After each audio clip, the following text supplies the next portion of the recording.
புதுவை உலா நேயர்களுக்கு என் அன்பான வணக்கம். நான் உங்கள் கலாவிசு, புதுச்சேரியிலிருந்து. பொதுவாக கவிஞர்கள், எழுத்தாளர்கள் அப்படின்ற ஒரு அடையாளம் புதுச்சேரியில் மிக அதிகமாகவே இருக்கும். இங்கே கல்லும் கவி பாடும், புல்லும் புதினம் படைக்கும் அப்படின்னு சொல்லுவாங்க. ஏன்னா இது பாரதி வாழ்ந்த ஊர், பாரதிதாசன் பிறந்த ஊர். அவங்க மட்டும் இல்லை, இன்னும் நிறைய கவிஞர்கள் இங்கே தமிழொலி, புதுவை சிவம், வாணிதாசன், இது மாதிரி நிறைய கவிஞர்கள் இங்கே வாழ்ந்திருக்கிறாங்க. அரவிந்தர் இங்கே தான் இருந்தார். இதுக்கு இலக்கியத்துக்கும் நிறைய சம்பந்தம் இருக்கிறது. இப்படிப்பட்ட ஒரு இடத்தில் நம்முடைய விஜய சாமுண்டீஸ்வரி அம்மா அவர்களும் வாழ்ந்து கொண்டிருக்கிறார்கள். சமீபத்தில் ஒரு 2 புத்தகங்களை அவங்க வெளியிட்டாங்க. வணக்கம்மா. வணக்கம் அம்மா. வணக்கம். நம்மளுடைய ராஜீவ்காந்தி மருத்துவமனையில் செவிலியராக பணி செஞ்சிட்ருக்கீங்க அப்படின்னு தெரியும் எனக்கு. மிக கடுமையான ஒரு பணி அது. அந்த பணியில் எப்படி உங்களுக்கு நேரம் கிடைக்குது புத்தகம் எழுதுவதற்கு? எப்படி இந்த ஆர்வம் வந்துச்சு? நான் செவிலியராக பணிபுரிஞ்சிட்ருக்கேன். ஒரு 33 வருடம் எனக்கு அனுபவம் செவிலியர் பணியில் இருக்குது. கடினமான உழைப்பு தான். நான் கடினமான உழைப்பை மிகவும் ரசித்து நேசிக்கக்கூடிய ஆடுன்னு வச்சுங்களேன். எனக்கு கொஞ்ச நேரம் சும்மா இருந்தால் எனக்கு பிடிக்காதுன்னு வச்சுங்க. எனக்கு எந்த நேரமும் அப்படியே ஆக்குபை பண்ணிக்கிட்டே இருக்கணும் மைண்டு. எண்ட் ஆஃப் த ரிட்டையர்மெண்ட்டில் நம்ம என்ன மாதிரி நம்ம லைஃப்பை பிளான் பண்ணலாம் அப்படிங்கிறத யோசிக்கிறதுக்கு முன்னாடி 60 நெருங்கும் போது எல்லாருக்குமே ஒரு உடலில் சோர்வு ஏற்படும், அசதி ஏற்படும், மூளையிலையும் ஒரு டயர்டு ஏற்படும். ஆனால் நம்ம அதை வரக்கூடாதுன்னா நம்ம மூளையை சின்ன வயசில் எப்படி இருக்கோமோ அதே மாதிரி ஆக்டிவாக வச்சுக்கணுங்கிறது தான் மெயின் கான்செப்டே. நிறையா விஷயங்கள் நமக்கு உடல் உபாதைகள் அணுகாமல் பாதுகாக்க முடியும். அந்த ஒரு காரணத்துக்காக தான் நான் எழுத்தை கையில் எடுத்து என் மூளையை துருப்பிடிக்க விடாமல் தூசி தட்டிக்கிட்டே இருக்கிறேன். நான் நம்ம மனசு இளமையாக இருந்தால் கூட அந்த வயசுக்கு ஏற்ற உடலை உடல் கொண்டு வந்துடுது. அந்த மாதிரியான ஒரு சூழல்லையும் என்னுடைய மூளையை துருப்பிடிக்காமல் வைக்கிறதுக்கு இந்த தமிழ் உதவுகிறது அப்படின்ற ஒரு ரொம்ப அழகான ஒரு வரிகளை சொன்னீங்க. இங்கே உங்களுடைய புத்தகங்கள் தமிழும் அமுதும் அப்படின்ற ஒரு புத்தகம், துலிப்பா புத்தகம் நினைக்கிறேன் இது. அப்புறம் தமிழ் பாப்பூக்கள் அப்படின்னு சொல்லி 2மே மிகவும் அட்டைப்படங்கள் முதல் எல்லாமே ரொம்ப சிறப்பாக இருக்குது. எப்படி மேம், என்ன கற்பனையில் இதை நீங்கள் எழுதுனீங்க? ஒரு புக்கு ஒன்று போட்டேன். அதனோட நூல் பேர் வாழ்ந்து பாருங்கிறது என்னுடைய நூல் பேர். அந்த எனக்கு ஆக்சுவலி கவிதை எழுதுறதோட ஒரு கட்டுரை பதிப்போ இல்லைன்னா உரைநடை பதிப்போ போடணும். ஏன்னா மக்கள் என்னான்ட்டா மன அழுத்தம் மிகுதியாக வாழ்ந்துட்டுருக்காங்க இந்த காலகட்டம். எப்படின்னா எல்லாருமே ஒரு இயந்திர வாழ்க்கையில் அவங்கவுங்களும் யாரு கூட ஷேரிங்கே இல்லாமல் இருக்கிறாங்க. எந்த வீட்டுக்கு போனாலுமே ஒரு மெக்கானிக்கலாகவே வாழ்ந்துட்டுருக்காங்க. பிள்ளைங்க பார்த்திங்கன்னா ஒரு இடம், அம்மா பார்த்தீங்கன்னா ஒரு இடம், படிக்கிறது ஒரு இடம், இப்படின்ற மாதிரி ஒரு மன அழுத்தமான சூழலில் ஒரு இயந்திர வாழ்க்கையை வாழ்கிறதுனால அவங்களுக்கு எப்படி கவுன்சிலிங் கொடுக்கறது இப்படிங்கிற மாதிரி எனக்கு ஒரு சிந்தனை உண்டு. அவங்கவுங்களுக்கு என்னால் முடிஞ்ச கவுன்சிலிங் நிறையா கொடுத்துட்டு இருப்பேன். இருந்தாலும் நம்ம அதை ஒரு ஒரு ஏதாவது ஒரு விதத்தில் அதை அச்சீவ் பண்ணி ஆகணும். அந்த கவுன்சிலிங்கும் போது தான் எழுத்தை நான் முதல்ல தேர்வு பண்ணேன். எழுத்து அவங்கள சென்றடைகிறதுக்கு என்னுடைய எழுத்து ஒரு உதவியாக இருக்கணும், ஒரு நண்பராக இருக்கணும்னு சொல்லிட்டு. அப்போ அந்த உரைநடை எழுதுறதுக்கு முற்படும் போது உரைநடை அதிகமான நாட்கள் தேவைப்பட்டது. அப்போ எங்கள் வீட்டில் பணி ஓய்வு நேரம்னு வச்சிங்களேன். அப்போ அவங்களோட பணி ஓய்வு பெற நேரத்தில் நான் ஏதாவது அவங்களுக்கு ஒரு கிஃப்ட் கொடுக்கணும்னு நினச்சிட்டு தான் இதை எழுதி வாழ்ந்து பாருன்ற ஒரு வித்தினியை ஒரு 70 டேஸ்க்குள்ளே தான் எழுதினேன். ஒரு நாளைக்கு 1ன்னு எழுதுவேன், இல்லைனா ஒரு நாளைக்கு 2ன்ட்டு ஒரு கடின உழைப்பு தான் எனக்கு போட்டேன்னு வச்சிங்களேன். அதே மாதிரி எந்த விஷயத்துக்குமே நான் வேலையோ எந்த வேலை எடுத்துக்கிட்டாலுமே இந்த டைமுக்குள்ளார முடிக்கணும்னு சொல்லிட்டு எனக்கு உதவாதான் நம்ம எந்த செயலையுமே சரியான முறையில் செய்ய முடியுங்கிறதுல என்னோட சிறு வயது முதல் நான் இப்போ வரைக்குமே என்னுடைய அனுபவம் அதுதான் வச்சிங்களேன். அதனால் எந்த வேலையுமே ஒரு 5 விதமாக பிரிப்பேன். எழுதுறது, ப்ரூஃப் பார்க்குறது, திருப்பி காப்பி பண்ணுறதுனா இப்படி இப்போ 5 விதமாக பிரிச்சுக்குவேன். இந்த மாதம் ஒரு டைம் வச்சா கூட 2 மாதத்தில் முடிச்சுன்னு 1 மாதம் ஃப்ரீயாக இருக்கணும் அப்படிங்கிற மாதிரி வைக்கும் போது தான் என்னோட எல்லா விஷயங்களும் சரியான முறையில் பயணிக்கிறதுக்கு ஒரு ஸ்ட்ரெஸ் இல்லாமல் இருக்கும். தினமும் பொது உடையில் அலங்காரம் ஏங்கும் வீதியோர பார்வை துணிக்கடை பொம்மை அப்படின்னு சொல்லிட்டு ரொம்ப அழகாக இருக்கு. வந்து நான் கூட நிறைய நினச்சிக்கிறேன், இந்த பொம்மை கூட எவ்வளோ அழகாக ட்ரெஸ் பண்ணுது, அதோட இந்த நகைக்கடையில் வந்து போட்டு வச்சுருப்பாங்க. அந்த நகை அந்த பொம்மைக்கெல்லாம் நகை இவ்வளோ அழகாக போட்டு வச்சுருக்காங்களே. ஒரு வசதியே இல்லாத, ஒரு பவுனு கூட போட முடியாத ஒரு பொண்ணு வந்து வாழ்க்கையே இல்லாமல் ஒரு முதிர்கண்ணியாக இருக்கும். ஸோ அப்போ வந்து ஆனால் வந்து எதுவுமே தேவையில்லாத ஒரு பொம்மைக்கு அவ்வளோ அழகாக அலங்காரம் பண்ணி வச்சுருப்போம். ஸோ அது வந்து ரொம்ப அழகாக எதிரொலிச்சிருக்கு. நீங்கள் வந்து இந்த சமூகத்தை நோக்கி உங்களுடைய பார்வை வந்து மிக அழகாக இருக்குது அப்படின்னு நான் நினைக்கிறேன். இப்போ வந்து எங்கே போனாலுமே ஒரு அதுக்குன்னு உள்ள ஒரு சேனலை ஓப்பன் பண்ணிவிடுவேன். இப்போ வந்து ஹெல்த்துக்கு வரும்போது ஹெல்த் சேனலை ஓப்பன் பண்ணிவிட்டு அதனோட சர்வீஸை வந்து ஃபுல் ஃப்ளெஜ்டாக 100% எஃபர்ட் போட்டு என்னுடைய வேலையை செய்வேன்னு வச்சுங்க. திருப்திகரமாக அதை தாண்டியே செய்வேன். இப்போ அடுத்த கவிதைன்னு வரும்போது நம்ம ஏதாவது ஒன்று யோசித்து ஒரு மைண்டில் வந்து ஒரு கருவை வந்து உண்டு பண்ணிவிடுவேன். அப்போ அதற்கான கரு வந்து எனக்கு கிடச்சிடும். திருப்பி நான் வீட்டுக்கு வந்தோன்னா அந்த கருவை வந்து அப்படியே கவிதையாக்கிடுவேன். ஒரு நாளைக்கு ஒரு கவிதைங்கிறது எழுதி தான் ஆகணுங்கிறது மக்களுக்கு பயனுள்ளதாக இருக்கணும். தினசரி வாழ்க்கையில் என்ன நிகழ்வுகள் இருக்கோ அதெல்லாம் அதை வந்து என்னோட கவிதையோடு வரணுங்கிற மாதிரி நினச்சிட்டு தான் நான் எழுதுறது. ஆனால் தினசரி ஒன்று எழுதிடுவேன். ஒரு 15 புத்தகங்கள் எழுதியிருக்கேன்.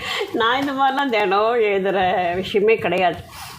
எப்போ எனக்கு வந்து மனசுக்குள்ளே ஆழமாக ஏதாவது ஒரு உணர்வு வந்து ஸோ அப்போ தான் நான் உட்காந்து எழுதுவேனே தவிர எல்லாத்தையுமே நம்ம ஒரு வரைமுறைக்கு கொண்டு வந்துடும்போது அது நமக்கு சுலபமாக. அதுக்கப்புறம் உங்களுடைய செவிலியர் அப்படின்னாலே சேவை அப்படிங்கிற ஒரு உணர்வு வந்து எங்கள் வீட்டில் வந்து என்னை வந்து செவிலியராக எங்கள் அக்காவை தான் ஆக்சுவலி செவிலியராக ஆக்கி பார்க்கணும்னு நினச்சாங்க. பட் ஆனால் வந்து அவங்களோட வந்து ஹைட்டு பத்தலைன்னு சொல்லிட்டு என்னை வந்து செவிலியராக வந்து இப்போ நர்சிங் அதுக்கு கூட ஹைட் வெயிட்ல. ஆமாம், ஹைட்டு வந்து கம்பல்சரியாக வந்து ஒரு நம்ம ஐவி மாற்ற அளவுக்கு உயரம் வேணும்னு சொல்லிட்டு ஒரு 160 இப்படின்னு கட் ஆஃப் வச்சுருந்தாங்க. அப்புறம் ஏன்னா எங்கள் செட்லேருந்து வரும்போது தான் கொஞ்சம் இப்போ ஏனத்துலேருந்துலாம் வந்து வராங்க, அவங்களெல்லாம் நீங்கள் ரிஜெக்ட் பண்ணாதீங்க, ஹைட்டாக இல்லைனாலும் பரவாயில்லன்ட்டு ரெக்வஸ்ட் பண்ணதுனால ஹைட்டு கம்மியாக இருக்கும். அது மாதிரி அதனால வந்து நான் போகும்போது நர்சிங் எங்கள் வீட்டில் சேர்ந்தா நிறைய குட்டி குட்டி சிஸ்டர்ஸ் எல்லாம். அதுக்கு பிறகு அந்த ஹைட்டு வந்து ரெஸ்ட்ரிக்ஷன் ஆயிடுச்சு. பரவாயில்ல, எவ்வளோ வந்து இன்ட்ரெஸ்டாக வராங்களோ நீங்கள் புது செய்தி அப்படின்றதுனால நான் வந்து எல்லாமே இன்ட்ரெஸ்ட். அதான் சொல்கிறேன்னா மேடம், எனக்கு பிடிக்கலனாலும் நம்ம வந்து ஒரு போர்வைக்குள்ளே போயிட்டோன்னு வச்சிங்களா, அதை வந்து எப்படின்னா முழு மனதோட நம்ம செயல்படணும். அந்த ஒரு என்னோட வந்து யூனிஃபார்ம் அந்த செவிலியருக்கான அந்த உடையை அணிஞ்சோன்னே அது வந்து எனக்கு வந்து ஒரு எந்த விதமான அன்னிசியோ ஒரு வாமிட்டிங் சென்சேஷனோ எதுவுமே வராது. அது எல்லாருக்குமே உள்ள இயற்கை தான் வச்சிங்களேன். நம்மளை அறியாமே இந்த கையால் வந்து எவ்வளோ வந்து டெலிவரிஸ் வெறுங்கையாலே நாங்கள் பண்ணியிருக்கிறோம்.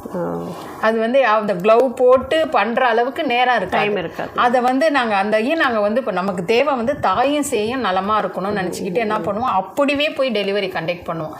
அது மாதிரி ஒரு சுச்சுவேஷன்லாம் நிறையா ஃபேஸ் பண்ணியிருக்கு இந்த கை. அதனால நாங்கள் அதை பாதுகாக்கணுங்கிற ஒரு எண்ணம் தான் வச்சுங்களேன். அதனால அதுலலாம் நான் வந்து 100% இல்லை, அதுக்கு மேலேயே என்னோட எஃபர்ட்டை போடுவேன். எந்த உதவி யார் கேட்டாலுமே நான் வந்து என்னால் முடிஞ்ச வரைக்கும் செய்வேன். எங்கள் வீட்லேயுமே எங்கள் கணவருமே சரி எனக்கு எல்லா ஒத்துழைப்புமே எனக்கு கொடுப்பாங்க. ஏன்னா அவங்க ஒத்துழைப்பு இருந்தால் தானே மேடம் நான் பேக் போனணுங்கிறத வந்து நான் எல்லா இடத்துலையுமே இதை நான் பதிவு பண்ணுவேன்னு வச்சுங்களேன். எனக்கு அவங்க தான் எங்கள் வீட்டில் தான் வீட்டுக்கு ஜனார்த்தனன் அவங்க பேர். அவங்க வந்து ஃபுல் அண்ட் ஃபுல் எல்லாமே சப்போர்ட் பண்ணுவாங்கன்னு வச்சுக்கோங்க. இந்தந்த டைமுக்குள்ளே இதை முடிக்கணும், அதை தாண்டி 5 நிமிஷம் போகலாம், அதுக்கு பிறகு கட் ஆஃப் பண்ணிவிட்டு அடுத்த ஒர்க்குக்கு போயிடுவேன். இந்த டைம் வந்து அதனோட ஒர்க்கு. நம்ம எப்படி வந்து ஸ்கூல்ல நம்ம படிக்கும் போது டைம் டேபிள் போட்டு இந்தந்த கிளாஸ் இந்தந்த பீரியடு எக்ஸாமு அப்படின்னாங்கன்னா அதை தான் இன்ன வரைக்குமே என் லைஃப்பில் ஃபாலோ பண்ணிக்கிட்டே இருக்கேன்னு வச்சுங்களேன். அதே மாதிரி ஸ்கூலில் எப்படி நான் படித்தனோ ஸ்கூல் விட்டு வந்தோன்னே எல்லாமே படிச்சிடுவேன். எக்ஸாம் அப்போ வந்து நம்ம படிச்சுட்டு வைக்கலாம், அப்படிலாம் எனக்கு பழக்கமே கிடையாதுன்னு வச்சுக்கோங்க. அதே மேம் நீங்கள் பார்த்தீங்கன்னா பெண்கள் பெரும்பாலும் கணவருக்கு உடம்பு சரியில்லைன்னா உடனே ஹாஸ்பிட்டலுக்கு அழைச்சிட்டு போவாங்க. பிள்ளைங்களுக்கு ஏதாவது ஒன்றுனா பதறி போய் எங்கெங்கே அழைச்சிட்டு போகணுமோ எல்லாமே செஞ்சு கடன் அந்த வேலையை பார்த்துருவாங்க. அதே தனக்கு ஏதாவது ஒன்று அப்படின்னாக்கா சரி இந்த வைகாசி போகட்டும், ஆனி போகட்டும், ஆடி போகட்டும், இந்த விழா வருது இதை முடிச்சிடுவோம், பையனுக்கு வந்து காலேஜ் ஃபீஸ் கட்டணும், இப்போ போனோம்னா நமக்கு செலவாயிடுச்சுன்னா என்ன பண்ண, இப்படி நிறைய விஷயங்களை யோசித்து அந்த வியாதியோடைய வீரியத்தை அதிகமாக்கிக்குவாங்க. ஸோ அது மாதிரி ஏதாவது பிரச்சனைகளை நீங்கள் சந்திச்சிருக்கீங்களா? ஹவுஸ் ஒய்ஃபாக இருக்கிறவங்க நம்ம வந்து குடும்பம்னே உழைச்சிக்கிட்டே இருந்துட்டு தனக்கு ஏதாவது ஒரு விஷயம் வந்ததுன்னா கூட கண்டுக்கிறது கிடையாது. அப்படியே சின்ன தலைவலின்னு சொன்னால் உடனே ஏதாவது 10 போட்டால் நல்லா போய்டும்னு அவங்களுக்குள்ளாரே ஒரு வைத்திய முறையை கையாண்டுட்டு அதை அப்படியே இக்னோர் பண்ணிடுறாங்க. கடைசியில் வந்து பெரிய விஷயத்தை கொண்டு அடையும் போது வீட்டில் உள்ளவங்க எவ்வளோ பாதிக்க போகிறாங்கன்றத அதை அவங்க உணர மாட்டேங்கிறாங்க. எல்லாருமே வந்து நம்ம ஒரு சொசைட்டிக்கு தேவையான ஒரு அங்கம் தான். அது நல்லதுக்காக உழைச்சிட்டே இருக்கிறோன்றது நல்ல பண்பு தான், அது மாட்டேன்னு நான் சொல்லலை. ஆனாலும் நம்மளை பற்றி கொஞ்சம் சிந்திச்சுக்கணும். ஏன்னா நம்ம வந்து நம்மளை பற்றி சிந்திச்சாதான் மற்றவங்கள நல்லா வைக்க முடியும்னு வச்சுங்களேன். இப்போ நீங்கள் சரியான நேரத்தில் நீங்கள் சாப்பிடணும். இதுவும் இப்போ உள்ள காலகட்டத்தில் யாருமே ஒழுங்காக சாப்பிட்றதே கிடையாது நேரத்துக்கு. அதுதான் முக்கியமாக சின்னதுலேருந்து பெருசு வரைக்கும் யாரெல்லாம் எல்லார்ட்டையும் இருக்கிறது வந்து இயர்லியாக வந்து இந்த அல்சர் கேஸ்ட்ரைட்டிஸ் இல்லாத ஒரு வீடே இருக்காதுன்னு வச்சுங்க. அதெல்லாம் வந்து நம்ம முன்னாடி காலத்தில் கூட்டு குடும்பமாக இருந்தோம். அப்போது யாராவது ஒரு பெரியவங்க சொன்னாங்கன்னா அவங்கள கேட்டுக்கிட்டு இருக்கோம், அவங்களுக்கு பயந்துட்டு கூட நம்ம சாப்பிடுவோம் அப்படின்னு இருக்கும். இப்போ எல்லாரும் தனித்தனியாக ஐடியலாக மாறினதுனால எல்லாருமே ஃபோனில் அம்மா சாப்பிட்டியாமா அப்படின்னு கேட்குற மாதிரி மாறினதுனால இப்போ அந்த விஷயங்கள் வந்து அன்னாடம் ஒரு இது காமன் ஃபேக்டராக மாறி போயிடுச்சு. ஆனால் சாப்பாடு விஷயத்துக்கு கண்டிப்பாக முக்கியத்துவம் கொடுங்க. அப்போ தான் வந்து உடல் வந்து சோர்வு ஏற்படாது. உடலில் உள்ள சின்ன சின்ன பிரச்சனைகளை வந்து நம்ம சரி பண்ண முடியும். அதுதான் வந்து பெரிய பிரச்சனைகளாக மாற்றக்கூடிய விஷயங்களா. அதனால நீங்கள் ரெகுலராக ஒழுங்காக சாப்பிடுங்க, உங்கள் ஹெல்த்தை பார்த்துங்க. வீட்டில் வந்து எல்லாரையும் கவனிக்கிற மாதிரி உங்களையும் கவனிச்சிங்க. நீங்களும் அந்த வீட்டோட முக்கியமான ஒரு கீ பர்சன். எப்படி வந்து ஒரு பூட்டை போட்டு சாவி திறக்கணும்னா நீங்கள் தான் அந்த சாவியாக நீங்கள் இருக்கிற நீங்கள் வந்து கண்டிப்பாக வந்து உங்களுடைய வந்து உடல் ஆரோக்கியத்தையும் உடல் நலத்தையும் பாதுகாக்கணுன்றதை கண்டிப்பாக பார்த்துங்க. ரெகுலராக சாப்பிடுங்க, சரியான நேரத்துக்கு சாப்பிட்டுட்டு தூங்குறதும் அது மாதிரி கரெக்டாக வந்து ஒரு குறிப்பிட்ட டைம் வந்து தூங்கணும். ஒரு நாளைக்கு 6லேருந்து 8 மணி நேரம் ரெஸ்ட் எடுக்க சொல்கிறாங்கன்னா அப்போ தான் நமக்கு வந்து மன அழுத்தம்லாம் கொஞ்சம் குறையும். எவ்வளோ பிரச்சனைகள் வந்து வயதுக்கு தகுந்த மாதிரி பல பிரச்சனைகள் இருக்கும். படிக்கிற நம்ம அதை வந்து நம்ம ஈஸியாக இலகுவாக கொண்டு போகணும்னா நீங்கள் மனசை வந்து ஃப்ரீயாக வச்சுக்கணும்.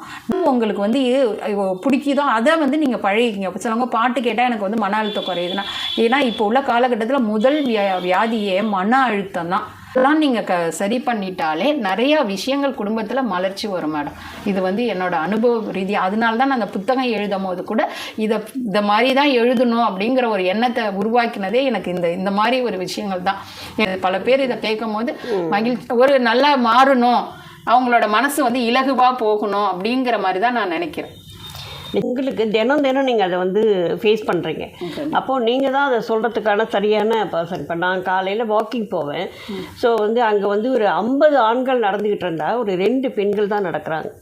அவங்களும் வந்து தொடர்ச்சியாக வரமாட்டேங்கிறாங்க. போகுது என்னன்னா 50 ஆண்கள் போகிறாங்க நடத்துக்கிறாங்க, அவங்களே அவங்க ஒய்ஃபை கூட்டிகிட்டு வர மாட்டேங்கிறாங்க.